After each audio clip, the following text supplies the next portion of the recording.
Hi there, Sanmunani Molweni. Welcome to Fix channel. If you're new here, please subscribe before the end of the video. If returning, thank you for love and support. I appreciate you. Thando nesithembu izingane zesithembu uYouTube as a platform ongakwazi ukuthi uxoxe kuyona, wenze amahlaya, wenze noma yini. Ngokuhamba kwesikhathi kube khona into oyitholayo. Ngaze mangiqale nge-YouTube because kune-comment esilana wena ufix cabanga kwakho engathi akuzi kahle. Nawe sekufanele ngizichaze. Ukuzichaza akakuyona inkinga ngoba mina vele kuleli platform ngizokwenza lento engifisa ukuthi ngiyenze iqhubekele iye phambili. Kuba ukuthi lo oseyizwile uyayithanda owakayithandi, ngenza izinto ezahlukahlukene. Yingakho ngihleze ngithi siyaxoxa. Makuyi-TV show siyaxoxa, angifundi izindaba, angikho eParliament, angiyona i-journalist. I-TV show ithi buka i-episode, sixoxe silalelane, usho wena ukuthi uzweni, mina ngazwani, kube ingxoxo eqhubekayo, just like manenza emsebenzini ngalesi sikhathi se-coffee, kwi-tea time or ngesikhathi se-lunch, nisho ukuthi hayibo kwenzakaleni izolo, yilento efanayo-ke. And mina angizoyi-boxer because kufanele kuwe ngizwakale critical thinker, ngisho izinto profound while ngikhuluma ngo-episode 2. U-episode 2 lwesubukile ukuthi wena usinikeni, sacoshani, kwazwakala o akuzwakali. So ku-YouTube ngelinye ilanga uyothola ngihleka because bengishare ihlaya. Angazi ukuthi sengiyoyichaza kuze kube nini, akekho ozolamula. Ngizolobu ngiyichazile because into yakhe YouTube ngiyenza ngale ndlela engisebenzelayo. Angizostresswa ukuthi omunye umuntu ufanele angizwe kanjani owangibone kanjani. Futhi angikho nakuleyo nto ukuthi kufanele ngizwakale sengathi ngihlakaniphile mangidomoroza ku-right, but siyaqhubeka. Silapha-ke kuthando nesithembu indaba yamakhwela. Ngiyabona ukuthi leyo kulamba iyasala.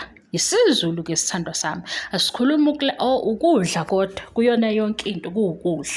Asikhulumi-ke ngokudla kwesipuni. Sikhulumela ngokulamba ukuthi khona izinto umakhwela azoncisheka zona ngobe se-experience into eziwa amanye amakhosikazi because bano-husband oyedwa. Engangayibona kahle mayisayibuka kuthando nesithembu kuyi-TV show. Engangayibona futhi kahle mayisayibuka engaphandle eyi-girlfriend. Kodwa ukufika emshadweni ezo number 5 sekunezinto naye akumele ukuthi ayi-understand. Sekunezinto okuzothi uyayicela angayitholi. Bengingakhulumi-ke ngokudla. Angisho ukuthi ubaba uMseleko sengancisha umakhwela kuphela imali mhlambe yabo leyo umswenko because siyabona ukuthi bayaswenka. Baneyimoto naye uzothola yakhe imoto. Banezindlu naye indlu yakhe already usenayo. Lena-ke ukuthi umakhwela uyi-girlfriend kwi-video oyitholayo, ngireferensa isikhathi ku-season 8 kwi-episode esibonile umakhwela eyi-girlfriend. Namanje ku-season 8 umakhwela kumayeni nakumakhumalo nakumangwabe usayi-girlfriend. Beze be-introduce kuye ezonkosikazi oselotsholiwe. Yazi yini-ke into eyenza ukuthi kube lula ukuze ungafiki usuthi kodwa umakhwela uselotsholiwe? Lalela i-video. I-episode esikhuluma ngayo ku-before or isikhathi umakhumalo, umangeni, umangwabe, amakhosikazi asemzumbe asenento yokuthi kuno number 5. But number 5 ukuthi kumiwephi ngaye abazi ngokwe-TV show. Angisi silandela ukuxoxa kwabo ku-TV. Yingakho kusufika kwi-video engithi umakhwela eyi-girlfriend ufuna negcini lasemzumbe. Amakhosikazi akucasukele lokhu lawa asemzumbe yileyo episode. U-season 8 la umayeni, umakhumalo, umangwabe basebumnyameni ngokuthi umakhwela uselotsholiwe. Kwazi thina viewers ukuze silandeleke into esixoxayo engathi ungangipha nje 2 minutes no 3 minutes ukuze i-comment yakho ngisheshe ngibone ukuthi uyilalele le video. Kodwa manje usuzofika nokuthi kodwa umakhwela uselotsholiwe.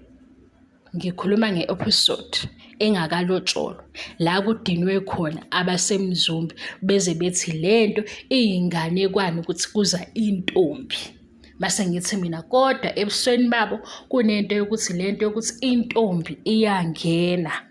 Kukhona abanye ayizwakali inganekwane ngoba ngathi bayayazi. Ileyo phathi-ke nibalekelayo. Ayikho inkinga phela nama viewers bona amakhosikazi yibo abaxoxa indaba yabo silalele bona. Sengiyaphinda ngireferensa i-episode la uMakhwela eyi-girlfriend khona, usayi-girlfriend futhi kumakhosikazi ngokwakuthanda nesithembu. I-YouTube-ke akusiyo indawo yokuthi la zibophezele uzame ukuthi ube perfect.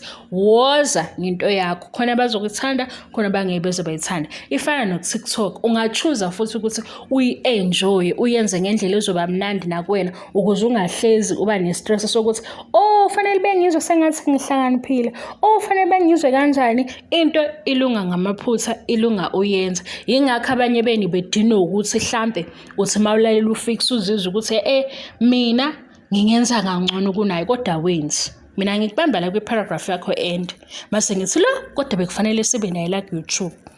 Ukube lokubhiyoza akubhiyoza kwi-paragraph ende, omunye zama ukungidelela, ukubula ku-YouTube ngabe kukhula i-channel yakhe. Kodwa-ke akunjalo ngoba phela mhlawumbe ngenzeka ukuthi asifisi izinto ey'fanayo.